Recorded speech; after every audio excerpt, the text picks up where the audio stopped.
Hello guys, Kailaan or Chinese scale updates. Nandito na natin guys yung lupa ng Kailaan. Tinanaman ko. Super dry na siya kasi sobrang init dito sa lugar namin.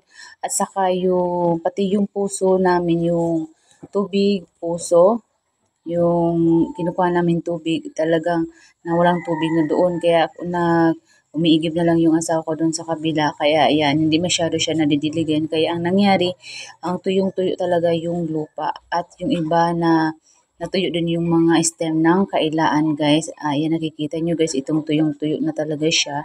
Hindi na naalagaan masyado guys, dahil sobrang init at konti lang tubig dito. Yan guys. At yung iba kinainan ng ang mga worm guys, yung mga insects, yan. Kaya konti lang na yung mga down. Pero nakailang harvest na kami, mga 4 o 5 harvest na kami dito nakakuha ng mga down guys. So, at ngayon padidiligan ko kasi sobrang tuyo ng down at saka yung lupa. Yung dahan. Yan.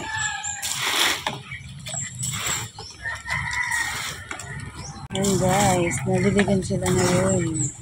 Kasi tuyong-tuyo yung mga lupa na yung Chinese scale or Kailaan. Yung iba namatay-matay na. Yung guys eh.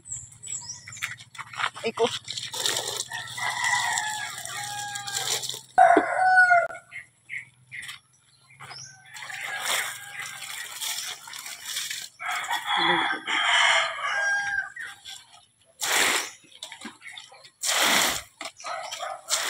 Fresh na naman sila ngayon. So, yan guys, yung update ng aking Kailaan. Meron ding sambong dito, nakalagay na sambong. Yung update, sana madami pa kang makuha dito. Sa mga susunod, magtatanim kami ulit kapag hindi na sobrang mainit. Kasi na-try ko na kung paano magtanim ng Kailaan. So that's for today. Thank you for watching guys. Ito yung updates ng Kailaan or Chinese scale.